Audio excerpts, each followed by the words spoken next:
teacher, and she gave a presentation when she was doing that day at the Rotary Club, and boy, it was pretty exciting stuff. Very exciting.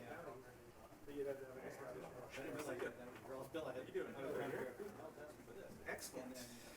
Well, that's a big care for manatee. They're hurting for some long You guys been going on morning? Did you guys go all Yeah, I mean, before this. Oh, wow. 1 minute. That's how you turn that into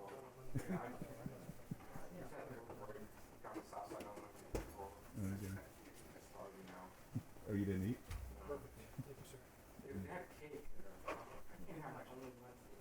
Yeah. No. Yeah, we always get it. What's that place called?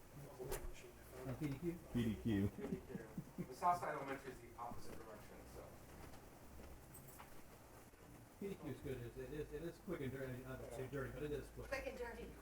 Yeah, well, I don't want to say dirty. Lots of bugs. One of my complaints about Sarasota is we have, I don't know how this worked out, but we have a tendency that like all the fast food's on like one side of the road. It's like if I go home from here, On the left. right, they're on the left. If you go south of here, they're all on the left. First rule of site selection. You want the first one on the left. Why? I want you on the right so I can just pull in. Get off the interstate. It's the first one. It's the first on the right. But if you get 41 down to my house, Yeah. everything's on the left hand side. So I go all the way home. So, you know, Okay, let's get rolling, let's get rolling. not that one. Quiet down. Please. Gavel. Hey, I need a gavel. Yeah.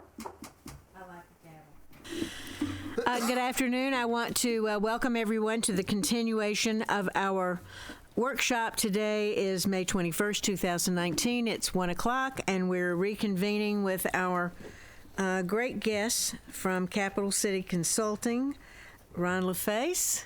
Welcome, Ron. And Vern Pickup Crawford. Welcome, Vern. We're going to discuss the 2019 legislative review and the status and perhaps some ideas of things that we might want to do and put into our platform for next year. Ron, you ready? Oh, good. I would love to lean into this. Sure. So I will. Is this on? There. Okay, there we are. Good afternoon, everybody. Appreciate y'all coming back after a long morning working. So the first thing that I was going to run over are just the local district priorities, which were some of the things that we focused on just for Sarasota. I don't know how you all want to handle this review. We've got a deck sheet handout that not only has a district priorities, then some regional, and then kind of an overview of what happened this session. We can kind of walk through that, but what might be a more efficient use of the time, unless y'all have any questions on any of the, school security bill or the 7070 big education bill, we can not spend the time to walk through those and kind of stay focused on the district priorities of where we are with those and what we want to do next year. I'll kind of take that at the direction of you guys.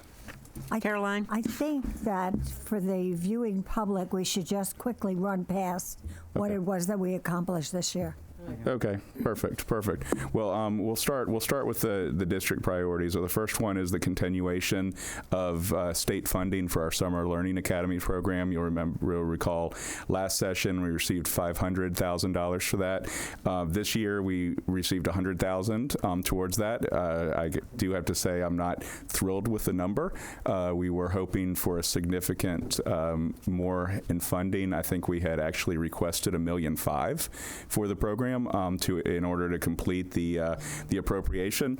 I will say this year was just a very difficult project year. The legislature felt like they were putting a significant amount of money in the BSA, the base student allocation for schools, increasing it by $75 a student. So that is what really hurt K through 12 projects. With that said, I was still expecting a little bit of a leadership sprinkle on that, which did not come. So this year we kind of have it at $100,000. We'll certainly take the money, put it towards good use. But what I would recommend on that project is, as we're going forward, we really make a push next year to complete our funding request. So the funding request would be 1.4, and we, continue to try to hold at that number until the very end, if that's something that the board, wanted to foresee on or wanted to continue to work on that. And I think mentioning that as well, we are and have invited Jacob Oliva and others to come down and see the Summer Learning Institute this summer, and have received, acknowledgement that he would like to come, and we'll be scheduling something. And I haven't heard from him. Have you heard anything? Commitment that they'd like to get here. The only other, but I would ask if you think it would be advantageous beyond just our local delegation, as I know they're very familiar with the program, but I know there are certain members of leadership who are familiar with it, but as you said, it was a tougher year, especially the final sprint. If we can try to get them down, I know it's outside of their jurisdiction, but it's a good program that would hopefully be able to be modeled. So perhaps that's something we do before session starts. And I know the ones that I talked to really like the program, Right. like the results, so very curious about replicating in other places. Do they understand it? High level, but I don't know. High if level, they've but seen it. I think that they came just like when Jane, you showed me Alta Vista the first time. I think you have to come down and see it. Well, I think that's what we need to do probably, is Right. try to get the leadership involved and get everybody to come down. If it's at the same time, great. If it's not, we'll do it, do it again. But Jacob Oliva did say that he was interested in coming to see this. He wants to see the 4-year-old. Yeah. And he wants to see the Summer Learning Institute. So we're going to try to hold him to that. And obviously, leadership would be great if we could get some Okay. members of leadership. Yeah, and I think on top of that, Commissioner Corcoran also asked Superintendent Bowden to come down here and visit the reading recovery coaches as well, and maybe that was something that we could double up on. I don't know if they're doing that. We were talking a little bit beforehand if they were doing that during the summertime at all. So if not, we can certainly. We could demo it as a part of a Summer Learning Academy visit, because I think that that's one of the ways to also get the leadership involved, because they look to the commissioner for innovative ideas, and he certainly and they all trust him as a former speaker, so we can get his buy-in. He was the one that actually gave us the $500,000 last year, so I think that might be another way to really up that. But that's where I would recommend with the Summer Learning Academies on trying to complete that last year and certainly put the $100,000 to good use. The next issue was the waiver, the tuition and fee waiver cap issue, which we really didn't need to do anything on that this year, because we, I believe when we researched that last year, we found that we had a little bit of room still within our existing waiver authority, and I don't know if we've expended all of that yet from the, I think it was an 8% allowance, and we were. Our executive director of career technical adult education is right over your left shoulder and shaking his head no. So, yes, correct. He is correct. Oh, he's correct. He is correct. Yep. So we did Okay, not. so we can actually remove that probably off of our local priority list unless it comes back up in the future as mission accomplished, somewhat. The next issue is one that that Superintendent Bowden has had some discussions with the DOE on, and has some interest by the legislature, but it is something that we would really need to start working on this summer, which would be to readjust the workforce education distribution formula to have it a little bit more equitable for districts that are showing growth in those programs. I've had preliminary conversations with the House chairman, and it's something that he's interested in considering, but he does want some data and kind of a white sheet on it. So if that's something that we want to continue, we do need to start working on that over the summertime. Each time we've kind of talked to him about it, it's been a little too close to the budget time for him to really dive into and think, because it does kind of reset the way that they distribute money. I don't think that we're going to get any real drive out of the department on it, but the legislature seems interested in taking a look at it, and if they are, I do think that the department would go along and be supportive of it. So if that's something that we want to continue to work on, I would say that we need to probably get a white paper together by July at the latest, and then I would take that to Chairman Stargell and to Chairman Fine, who's the House Higher Ed Appropriations person. Eric? Yes. I mean, thank you for mentioning Randy and Kelly, but as you talk about particular issues and you talk about who the pivotal people are, if you can say their names for us, so then we know. Yes. Because if I know I need to reach out to Randy or Kelly, I know about a particular issue, then I know I need to, reach out to them. Sure. So if there's a particular issue that somebody is pivotal to it, if you could actually say their names, that'd be helpful, at least from my point of view. Thank you. Perfect. And that's absolutely right. So for this issue, it would be those two individuals, and they pretty much have complete discretion into how that formula works, and if they would like to see it run other ways, the way that we would push that is to take them the white paper, whatever support we could get from the board as well. Once we're doing that would be very helpful, and then they would ask their staff to make some runs to see what it would look like, and then work with the department on answering any questions. And then if it passes muster and it's something they're interested in, then we would likely have one side propose it in their budget and put it into a budget conference situation. So that's where we are on that. The next issue is one that we've talked about for 2 years, and really under the last administration didn't have any ability to really try to influence or impact. I do think that this is going to be the year that we really make a strong push on it, and that's with establishing some sort of exemption process for ESE students for the Florida Standards Assessment. Under past administrations, the reaction was, we've got a rule out there, there's a process in place, and we think that, every student should be taking the FSA. That administration has changed out. The new administration now has their sea legs under them and are ready to look at issues like this. I will say they start from a similar place, but I do think that they're also, because they're new and fresh, are willing to take a fresh look at everything. And if we can make a compelling case as to, where the process is failing Sarasota County in particular in certain areas, I think that they would be potentially open to looking at solutions. So one of the things that I would really want to understand from us is, what are we really wanting to accomplish here? Because there's a couple of different aspects that we've had the general counsel look at this issue a little bit. We see that there's somewhat of a discrepancy in the statute about whether the commissioner has to approve an extraordinary waiver if the documentation is there and it's in the student's plan, or whether the commissioner has discretion to decide whether or not to grant the waiver, not just based on the documentation, but based on what the documentation says. And then I also recall us having a conversation about what I thought we might really be wanting is kind of a permanent waiver for a student who is just not going to ever be able to take the FSA, rather than having to do one year after year. And so I do want to drill down on really what we're looking for, and then we can develop a strategy around that with the new administration.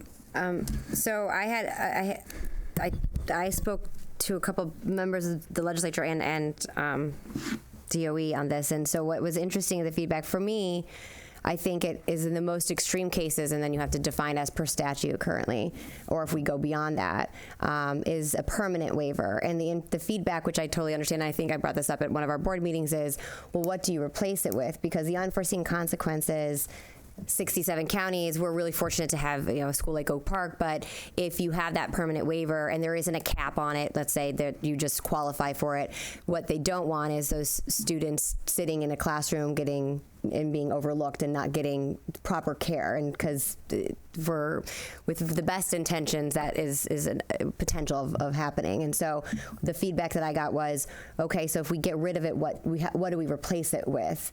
And I think there's I don't know what the answer to that is, but I think that's a fair question to ask to ensure that student's not sitting in a classroom with just zero engagement because, hey, they're not part of our FSA or grading scale. So I personally, in the most extreme circumstances, because when we've talked to parents, it's just a redundant amount of paperwork in the administration to do so. And when there's a clear diagnosis of X and there's unlikely ability for any major improvement, or there's a certain program that we can put them on, but that wouldn't apply to the FSA, that's what I would like to see. So those families don't have to endure a recurring revolving door of applying for that waiver.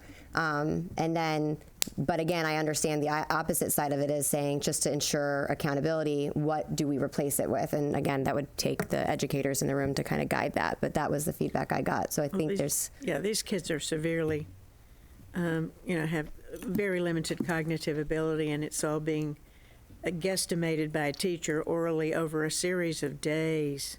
It's not a minute, it's not an hour, it's a series of days to take this test per student, and it's really inhumane to subject them to this. So I think there's some ways that we can give you some. Yeah, and wouldn't we be able to rely on the student's plan? Yes. For what is going to be, replacing how you're assessing the student, maybe if it's not any sort of a written assessment, but how you're evaluating the student. Correct. And as a center school, there, I know the state is extremely sensitive to gamesmanship of trying to take students out of the testing pool or into the testing pool.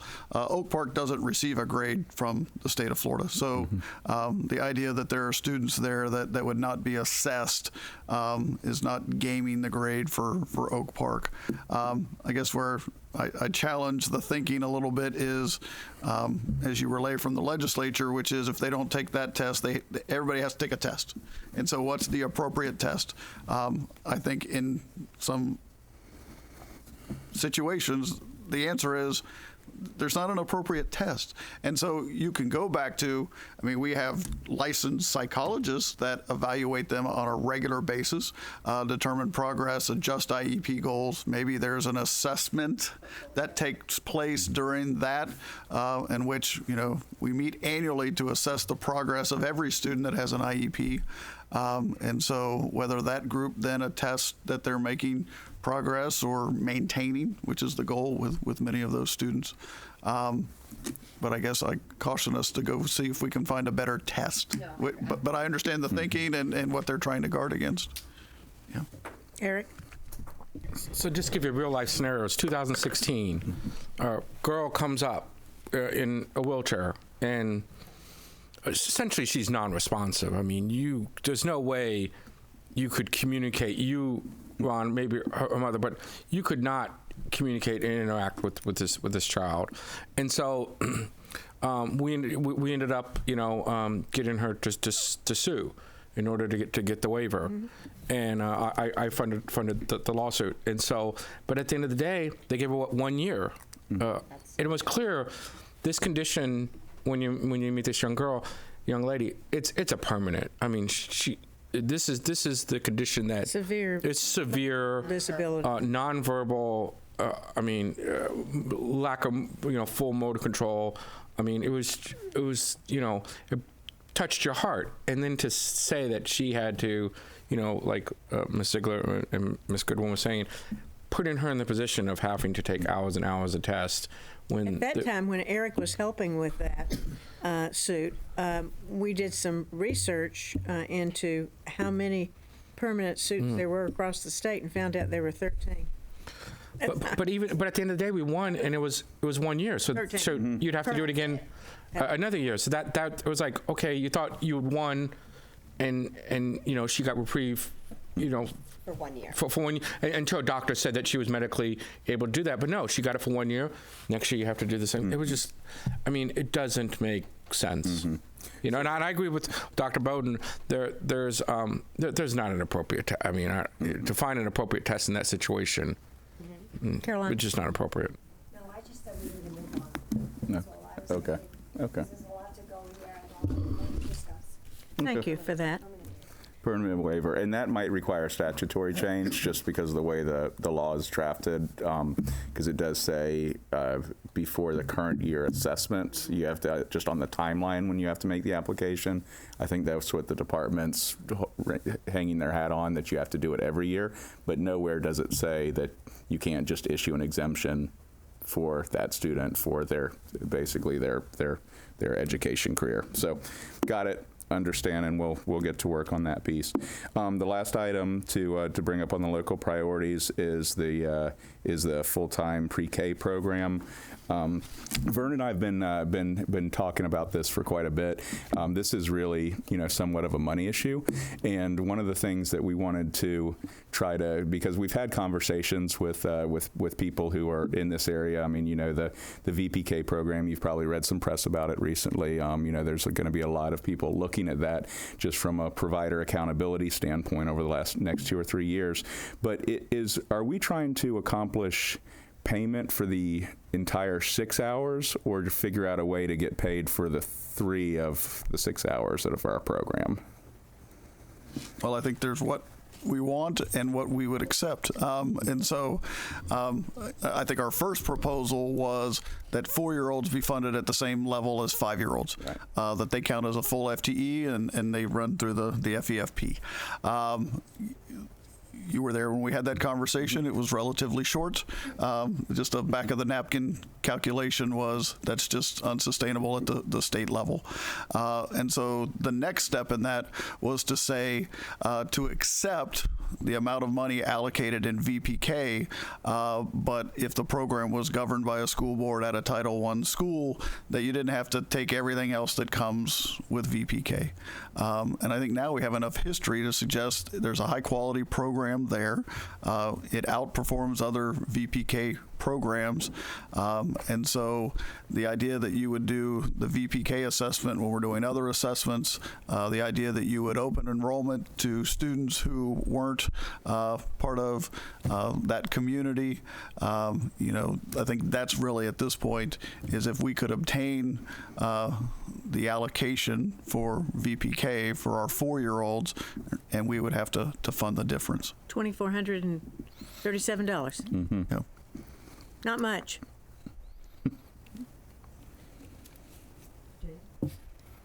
Shirley?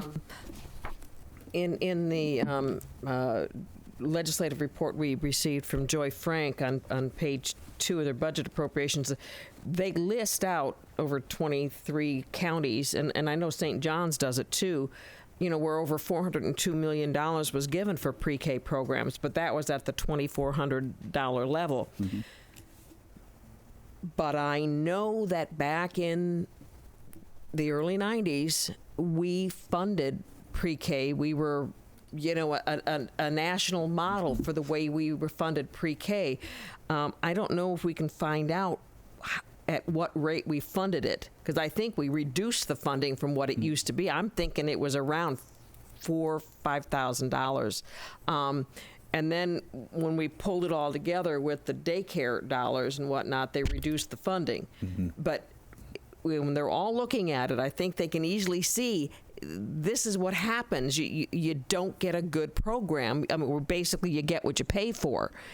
And if we can even look at getting school-led pre-K programs where we can fund teachers, at least at Title I schools from the state, if they could at least do something like that. I know I was talking to the chancellor when he was here a couple weeks ago, and they're going to come down and look at the Goshio program.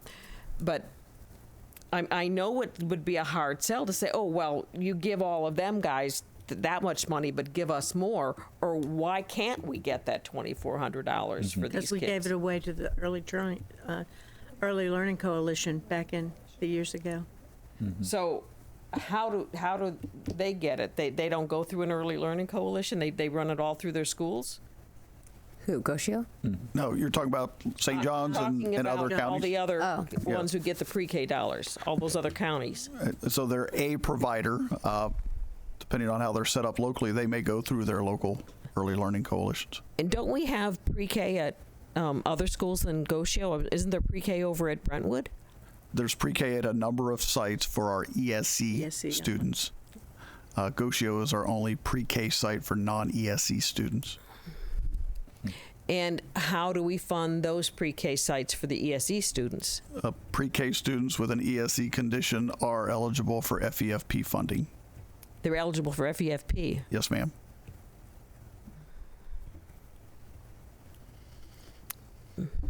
Well, I guess it wouldn't And I be think fair it to sets get the more of kids- them because you'd have to qualify them as something in order to get more ESC funding. Now, and they fund those kids at the FEFP. Correct. And many of them are funded well above base funding based on their qualifying conditions. Well, I think they had to look at the whole. I mean, they need to be looking at early learning. They need to be looking at it. Look at where we can, what's working and what's not, and obviously, just throwing this small amount of money at anybody out there isn't doing it. I mean, so maybe we need to bring it into the schools that have the room for it, because I'm sure not all schools in the state even have room for it or would want to bring it in house. Well, it's what we're seeing too is that the test results went down this year. It was 42%. It was 36% this year. Yeah, readiness rate. But what's happening, and we know if we take these little babies, as I call them, and help them at that age when they're just so pliable and so eager to learn, that it affects their entire elementary education and their education throughout school. So we know it works. We know it's important.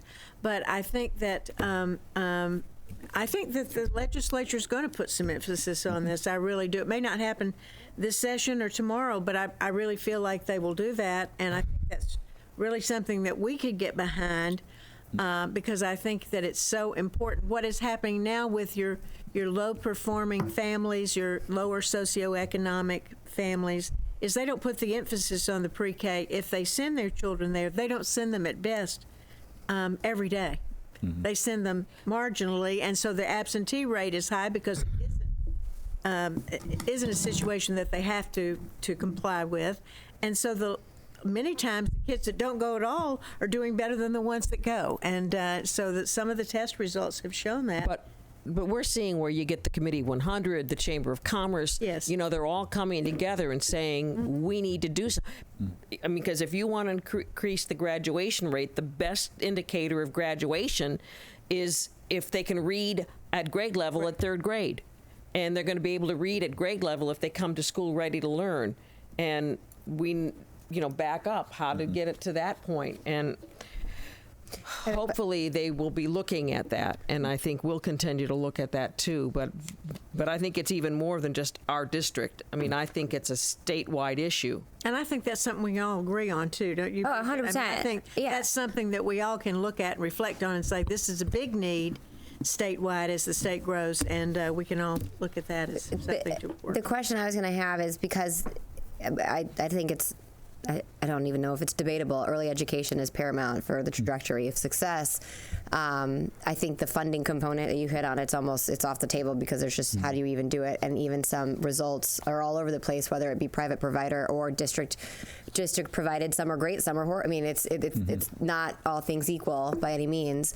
So what do you sense is the temperature of the members of the legislature to see some projects, and pilot programs are the greatest way, I think, to illustrate that. So yeah, so this issue is on everybody's radar screen. Right. There was a push, 3 years ago to get private provider accountability. That process was put into place.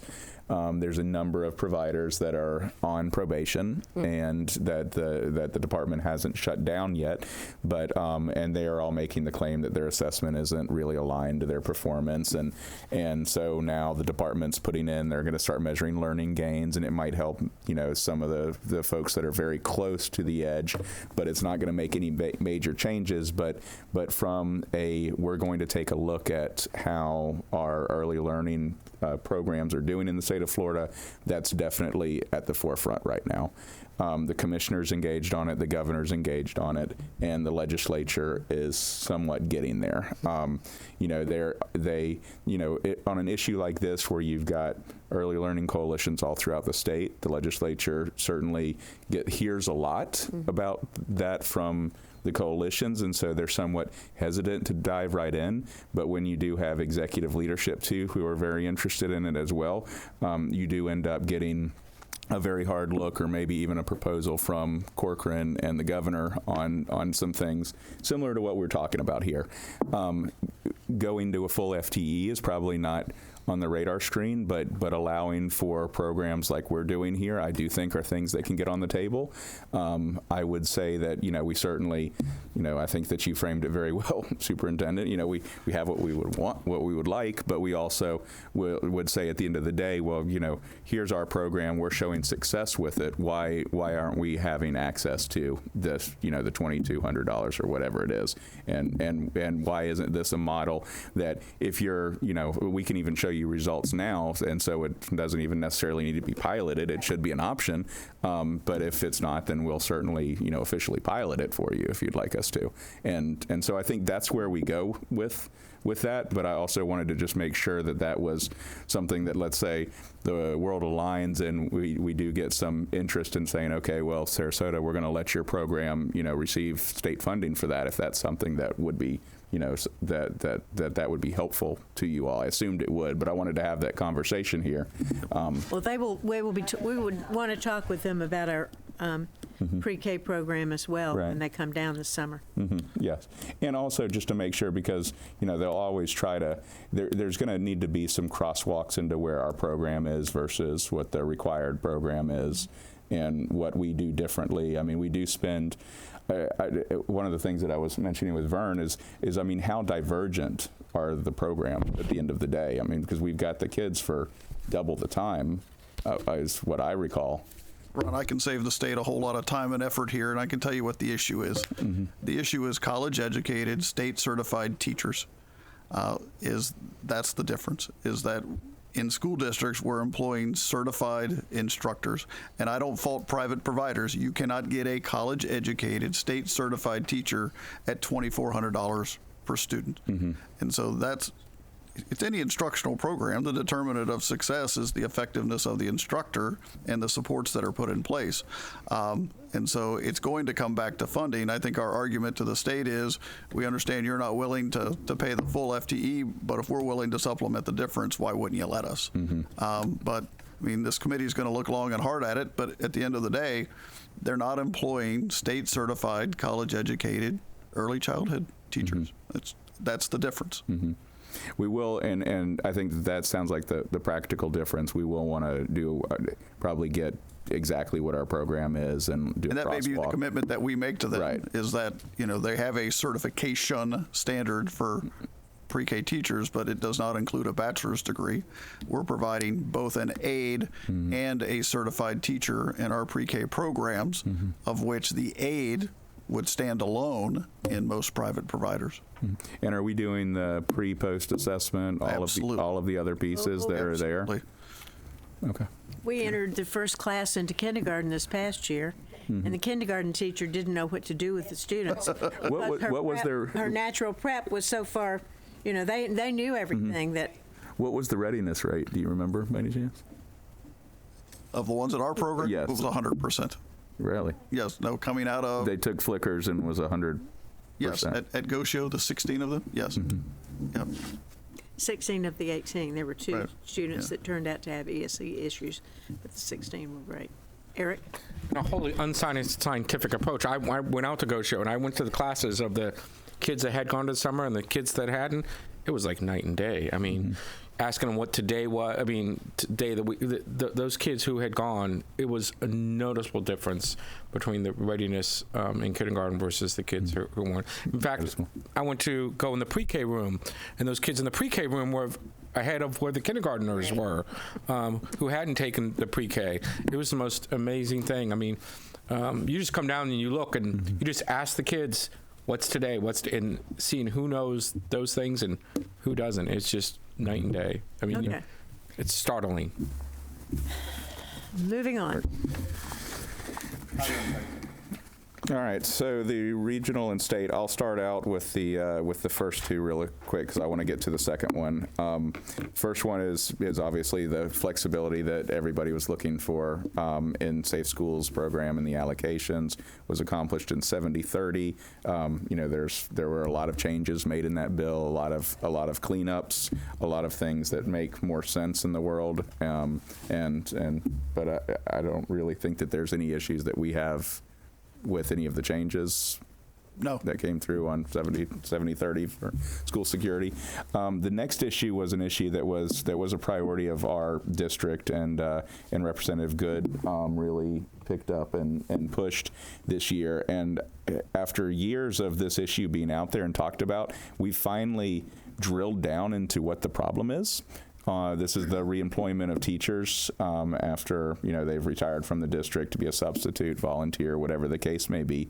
So the issue that's going on here is there is a slight, even very small, but a slight risk to the tax-exempt status of the FRS by reemploying teachers after they have retired. Nobody believes that it's a legitimate risk, but however slight it is, the legislative administered funds experts that sit in the dark basements of the not building have a kind of a permanent hold on this issue. So once we kind of drilled down to that, then we started working with the chairman of the House committee, who was Representative Plankin in that area, and got his staff together and talked about, okay, well, how do we solve this risk? The only way to solve the risk is through a private letter ruling from the IRS, which is something that they believe that if the IRS issued, that they would probably say that reemployment of teachers is not something that will actually have a tax issue on the state retirement program. However, the IRS apparently will not issue a private opinion ruling unless the law's already changed. And so they won't do hypotheticals. And so literally the box that we are in It's a circle. It's a circle. It's, okay, we need this letter that says there's no risk. The IRS won't issue a letter unless we change the law, which would create the risk. So I actually came up with a proposal of saying, okay, well, let's do this and put a 2-year sunset on it so that it automatically expires in 2 years unless the legislature comes back in and saves it with a private letter ruling. And the Chairman Plankin and others in that area said, okay, well, that seems like a reasonable way to fix this, and started kind of asking around about whether the juice is worth the squeeze, if we do all of this, will this make a noticeable difference on teachers? And the vibe that they received after asking around was, it's probably not worth the effort at the end of the day. Ooh. That's where this issue kind of It's such a big one. went down. I say all of that so that you understand that we understand the issue. We understand a possible solution for it. There is some blocking at, I would call it, the lower kind of chairman levels. If it's something that we really want to pursue, we're going to need to go much higher than that and really start pushing it a little bit and say, look, this is actually worth it to school districts to get this done. So let's kind of, take the extra effort and do it. And so, I wanted to give you all that information and get some direction on whether you want us to really pursue it farther, or just kind of, now that we understand what the issue is, move back. We had a lot of people that were interested in it, but there wasn't enough at the chairman level to really get it done once we got figured out all of the hoops you have to jump through. Maybe that's something we can go to our other associations and ask them around. Well, I appreciate your efforts. I really do, because it is the kind of a thankless thing to some people. But, how many teachers are we losing to other jobs that don't come back after that year is up and substitute for us that would be great substitutes in the classroom? And as teacher employment becomes more and more difficult for us to hire teachers, that in itself is a big issue. But a lot of these teachers that retire have told me, gee, I'd really like to come back in a month. I'd really be willing. But what's happening is they're finding something else to do in a year. And so I would say probably, what percentage would you think? Well, I think it's very much akin to the IRS thing. Is if you pass the piece of legislation, I can tell you a year later how many people participated in it. So if you're going to do a 2-year trial period, insert some language about data collection from all of the districts, and we can tell you the level of participation and how many converted back to full-time teachers, how many stayed in the sub-pool. I think it's kind of hard to hypothesize. Eric? Some of the people that I talked to were worried about abuse of the system. That's the ones that I talked to. Apparently it had been done in the past. That there were some horror stories in the past where people had worked and then left a day, then came back. Every piece of and that was- legislation related to this issue has a horror story behind it of Right. a person who never left the job and came back at the same salary, and that was one of our. And then they biggest- particularly pointed out, firefighters and police officers and to lesser degree teachers. There were some of the and that was actually one of our argument points because there were some abuses of the system. It wasn't, but it was more at kind of the higher level employees. Yeah. I mean, these were the double dippers, if you remember that from years ago. So it was somebody who had been in the system as an administrator, or a state attorney, or something for a long time. Didn't actually really ever separate from the job other than on paper, and started collecting a pension and a salary. But my point when they brought that up was, well, we didn't get the IRS at that point telling us that our that our FRS might be tax exempt, and the Tampa Bay Times is writing about all the double dippers. So what are the odds if we start letting some teachers back that all of a sudden they're going to? Yeah, I was just telling you some of the pushback I was getting from people when I mentioned it. And that was legitimate. That's the reason they changed the law, right? To do that, to address that issue. And so that's kind of gets back to the point of everybody sitting around a table like this agrees that the odds that the IRS is going to say anything from other than this is okay to do are very minimal, and it'll probably be allowed, but that's kind of the administrative circle that they put us in.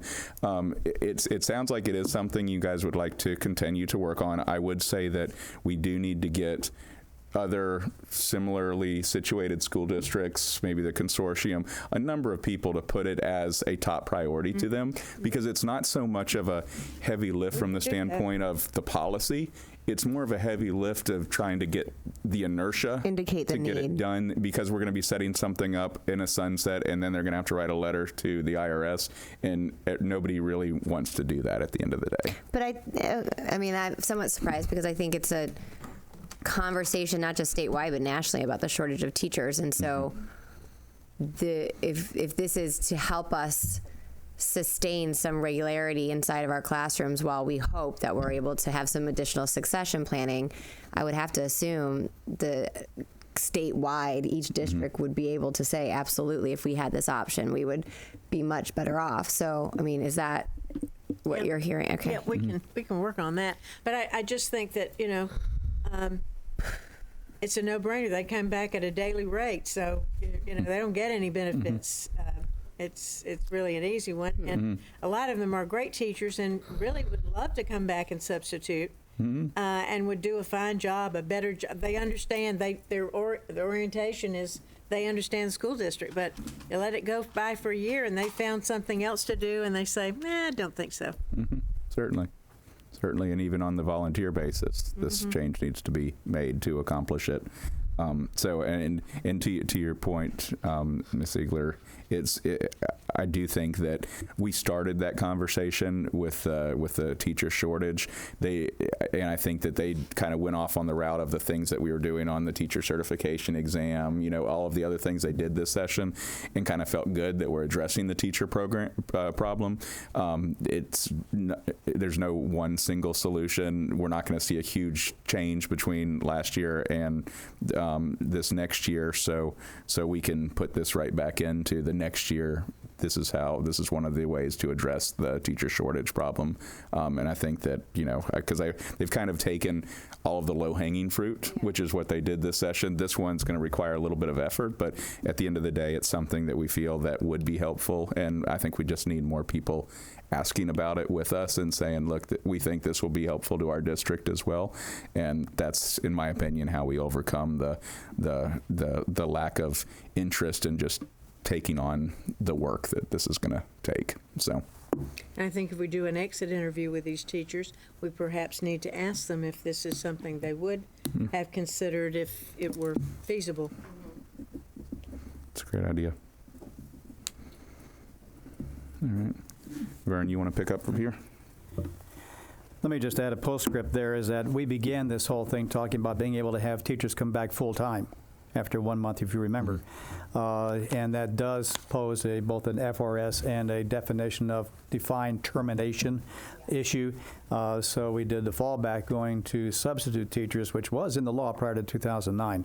The feedback that I had, as well as with Ron, was numbers. Is this really are we going to have a stampede of people that would be available? Do you have that many positions that would be, we've got the positions, but would you have that number of people coming in to fill those people, especially where Vern retires in July, but Dr. Bowden cannot find pardon what I taught, classics teacher for the opening of school in September. Vern, can you come back in and help us until we can find somebody? That's the idea that we were able to try to push. But if we can get numbers, and also with our colleagues around the state as well, I think that might be of some help. If we can see the demonstrated necessity as we go through it. I know when I first came on the board, we had the problem where there were teachers who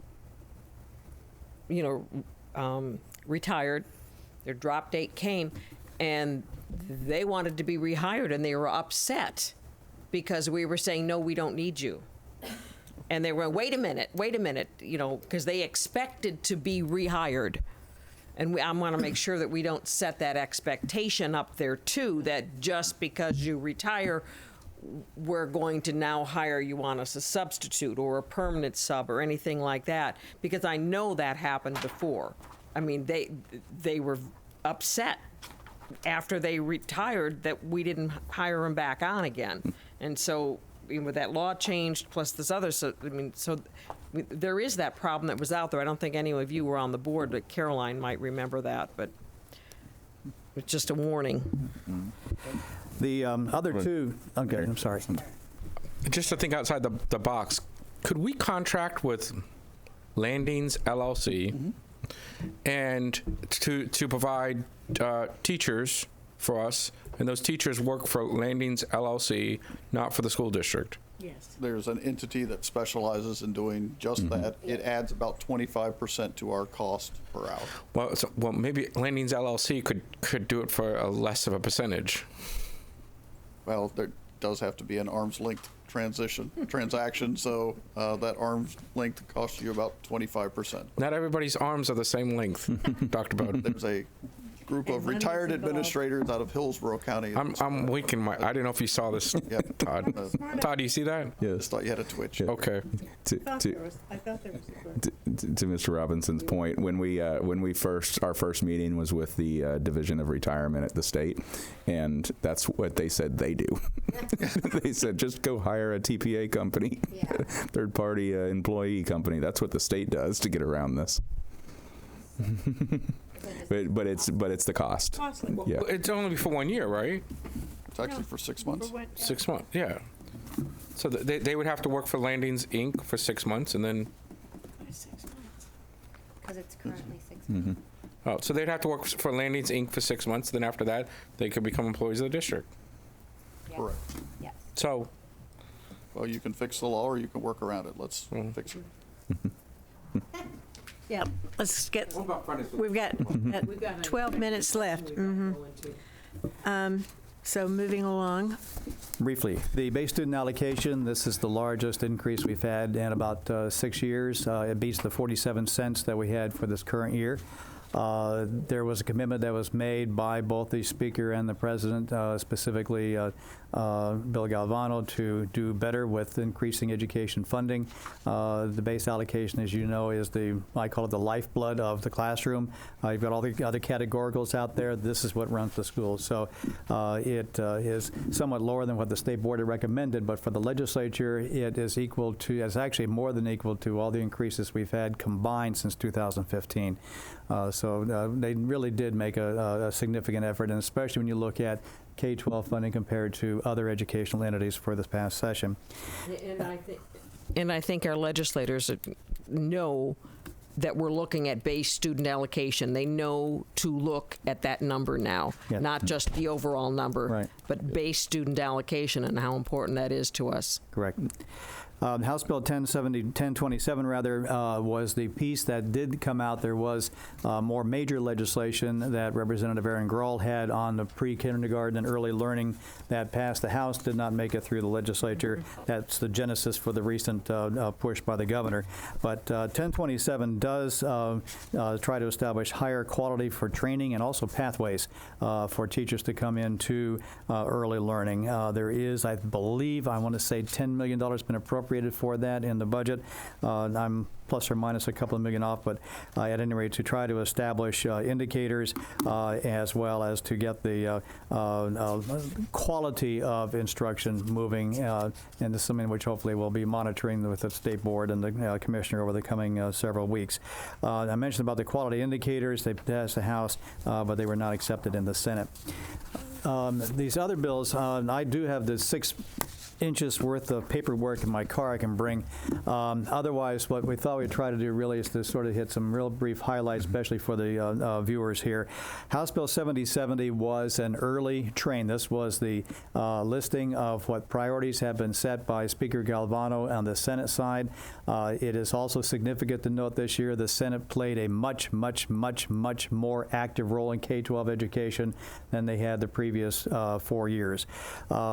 77 combined a number of bills. One was the Family Empowerment Scholarship, which passed, and that is similar to what we had in the way of an Opportunity Scholarship that goes back to 1999, but it is geared for families who have lower middle income families, and to allow students to go to a school of their choice.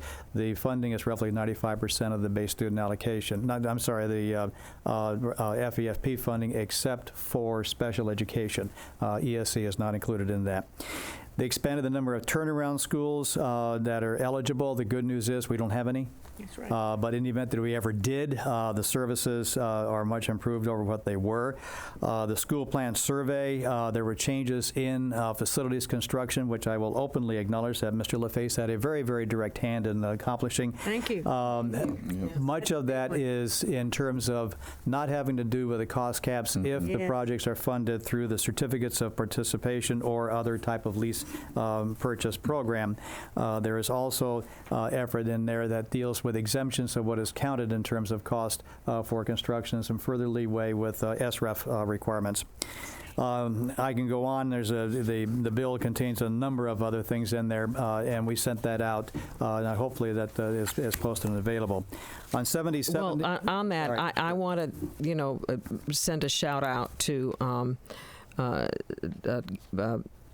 Senate President Galvano, because yes, this was coming through as a train. We know it was a train, but he made it a standalone one. It didn't roll it into the budget appropriations, so that it wasn't a surprise at the last day of session, and that it was out there. And I appreciate him saying we want substance in a bill. Yeah. Appropriations is appropriations, and so definitely. Mm-hmm. I'll share my thanks with him also. Yeah, we had 3 large bills. This was one. 7030 was the other one, and 7071 on vocational and career technical education was the third. And we did not have any surprises along the way. They were very much more open about as they went through for this session. On 7030, much of this was codifying the recommendations that came out of the Marjorie Stoneman Douglas Commission, which again meets, I believe, in another couple of weeks. But the significant changes, it I'm going to say adds back in, because it was in originally when it came out, the term regular classroom teachers being eligible for the Aaron Feist Guardian program. All other instructional personnel had already been eligible for that. It changes to give school districts and charter schools not the share of the choice if they wanted to go into a Guardian program, and the Guardian has now been sort of expanded to allow for different hybrids as they want to do that, including a standalone position. The districts are to provide security options to 2 charter schools, and we have the 4 now that are in law. One is your school resource officer. Second is a school safety officer, that is, as you do with the local police department. The Guardian program, or security guard. This was new, being able to contract if they wanted to with a security firm. And real quick, to do that. on that, Vern, on that bullet point where it says districts are to provide security options, that word provide probably needs to be facilitate, which is the word that's in the statute. There was some discussion about what that word should be. Provide makes it seem like the district is responsible for paying. And so the word that ended up was facilitate, and so the district is to develop a policy and procedures that make sure that charter schools can have access to all 3 of the options, and so that would be the facilitating, but that's something that we need to flag for the general counsel to develop, because there's going to need to be a board policy on the facilitating. And if a district, for some reason, denies doing that, then the district is responsible for freighting the full cost of a SRO or a guardian. Deny them having teachers as guardians? You still do that. We can deny a charter school from having. The district, it's the district decision to participate in the program. It's the individual teacher or instructional personnel decision if they wish to be eligible for that. If they go that far, then the superintendent must sign off on it. So I just want to make sure that's clear. So, if the Sarasota County School Board says we do not support armed teachers and we do not vote for armed teachers, that charter school cannot arm those teachers?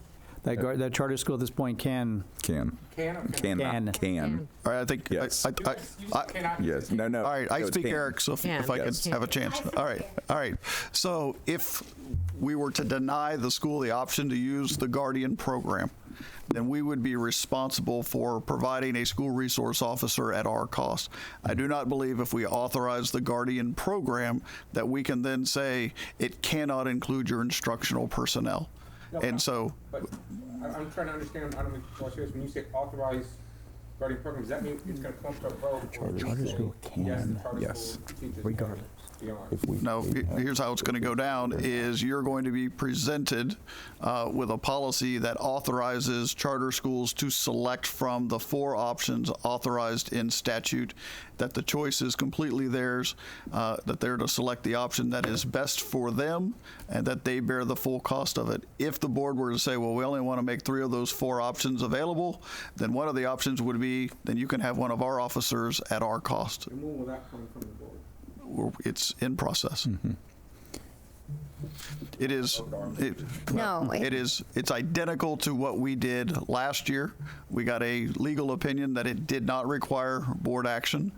We surveyed every charter school in the district and just said, what option are you doing? Then in a correspondence that was shared with the board to the Commissioner of Education, we by school said how each school is going to comply with the law. Some chose to go with a SRD2 from the Sheriff's Office. Others chose to do Guardian. We do not ask them to disclose who the Guardian is. That's part of the safety protocol, is you should just assume that every member And of the do you have any idea when that will come in front of the board? certainly by the end of June for the first reading, but yeah. But it's going to be policy. So, Well, a policy or a separate vote? I'm trying to understand. that's what we're working on. Mm-hmm. And there is a nuance, and I want to make sure that we're all talking about the same thing. Is that so? The district can say we're not doing the Guardian program under the new 70/30. Then a charter school can itself opt into the Guardian program, and then on top of that, the district will have a policy to facilitate access to all of those options. And if you say an option is not available to a charter school, then what you all were talking about would occur. So. Sure. The last point I really want to hit on this is there was a substantial focus on reporting requirements, specifically with what they call the school incident reports or SESRs. The state is to try to come up with a much more uniform, commonly understood form that everybody will be equal on, because otherwise the reports have pretty much been all over the board from the districts around the state. 7071 on workforce education. The intent was to try to increase pathways for high school students to graduate. The upshot was to create a fast-track graduation program for students going into a industry certification program to be able to expand apprenticeships for pre-apprenticeship or apprenticeship programs as they have it. There is also a apprenticeship grant program that the state will administer that's available for students or school districts to take advantage of. One key thing is we've been able to hire adjunct instructors. Those are your professionals coming in who didn't go the regular teaching route. You can only hire them part-time. The bill changes that to now where you can hire them full-time up to a period of 3 years. And we'll probably deal with that 3-year issue next year or the year after that. Financial literacy is required to be offered by the district. It is an elective, half credit that students may take. Dorothy Hugo. It does delete the economics requirement, and much of this corresponding, remember the governor issued an executive order earlier on this year. She was an amazing woman. Was. The FEFP, I really summarized, the main thing was the base student allocation. And they did bring in the Best and Brightest Scholarship Program. That was $233 million that had been out in a separate category. That is now in the FEFP. They added $50 million to that. That program does distribute money to districts for different types of scholarship awards provided for teachers. That would be recruitment, which is trying to focus right now on STEM and reading. It provides for a bonus of, I think it's $2,500 for a highly effective, $1,000 for an effective teacher to retain them. That will be probably the pot that gets calculated first because the recruitment piece is up to $4,000. There's a principal's scholarship at $5,000, and then for funds that remain left over, or as the district determines, there's a recognition category which is available to all instructional personnel, and that'll be up to the board and district as to how that. But isn't there something in addition to being highly effective? You have to have a 3-point in the retention category. Yes, the school itself must have made 3 percentage point gain over the past 3 years. You know, because we've got Pineview that I mean, they're scoring almost perfect scores, and they're up in the high 90s. I mean, they can't possibly grow 3 points. So. Well, I guess they'll get their money with their AP class, but the elementary won't. But they'll get it with a retention bonus in that tier 2. So the first round of money goes to those highly effective and effective teachers at a school that increased 3 percentage points over the last 3 years. It doesn't have to be 1 point a year, which at one point it was, which was a bit cumbersome. But our pot of money is based on our proportionate share of the state FEFP. And so essentially what we're required to do is make calculations of that tier 1 goes first. That's the effective and highly effective at the schools that improved by 3 percentage points. And then the next category would be the retention. And then funds would be distributed to teachers based on our criteria. I would anticipate that we would mirror the state allocations, that we wouldn't pay more to be highly effective at a non-improving school. Because that requires the board to enact, we believe that that is subject to collective bargaining. The last item on the budget is something which we will be watching extremely closely, and that is, you may remember there was a study that was ordered by the legislature on the district cost differential. The firm Balmoral came in January, said, yes, wage-based index looks pretty good, sort of here it is, but there was no formula, there was nothing further, any follow-up. In the budget, in the implementing bill this year, there is a language that will have the commissioner come up essentially working with EDR, that's the Economic Development Research Institute, which has got a very good reputation, to try to come up with some kind of a formula that is more wage-based. I know initially some counties got really excited because they thought it was going to be teacher wage-based. It's not. It's county-wide, everybody wage-based, which may put a different spin on it. But at this point, given the fact of where historically we have been something above 1.0, it is something that we really do have to watch and see how that works out. The good news is the commissioner is to hold hearings around the state, or at least provide for some sort of input from districts once we see this formula. And then more importantly, it does require legislative action to implement next year. So it's not exactly a fait accompli. At least we'll get a chance to look at it and see it, and then probably make a determination whether it's to our benefit to support it or not. Yeah, and nobody's seen a run at all on what this looks like, and so nobody, even the policymakers in the districts who are really pushing this, really understand what it will look like. But one of the other pieces that I thought was very important, and I appreciate them putting it into the language, is that with the recommendation, if there are districts that are negatively impacted, a part of the recommendation is going to be how do you minimize that impact to districts. So, when you say no change in the district cost differential, it's the way they calculate it, because our district cost differential did go down like 0.001. It was $325,000. Yes, Dr. Dewey and University of Florida will still be doing the same formula that he has been doing in the past for this current year. Yeah. There's no change in the mechanics, so the superintendent's dissertation still stands unchanged, unaffected. And you do it. Finally got someone to read it. It's only been 10 years, and now people are reading it. Yeah, there you go. Yes, I took him. But you do this on a 3-year rolling average. So if they did change it, then you would have 2 years under the wage/price level index version, and then the newer one would be the third year.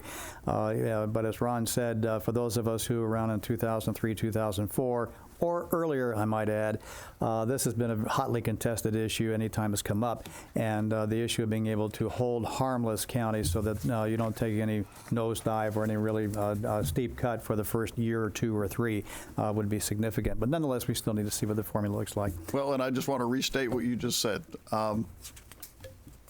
This provision in and of itself has the potential to move large sums of money around the state. I mean, it is something that, as far as a legislative platform or things that we need to be watching for the next legislative session, there is nothing higher than the district cost differential as far as what should be on our radar screen. It has the potential to fundamentally change the way funds are allocated.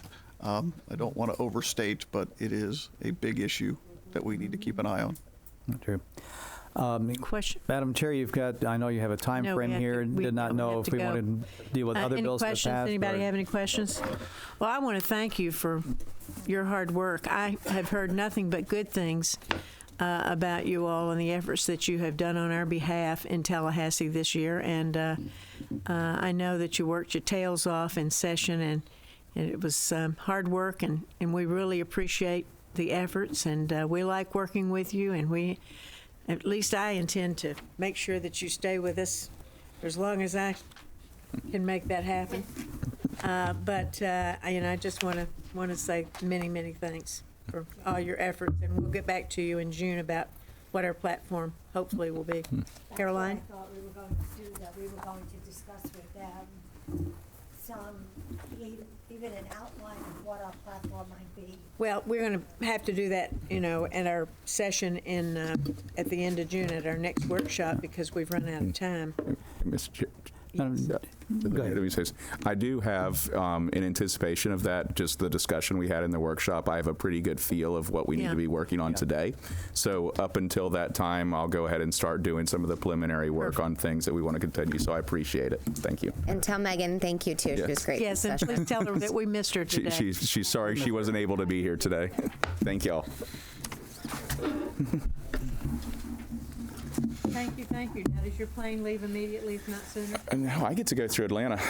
Oh, that's I do. I do. I know. Yes. Yeah, I've got a meeting with this ACA.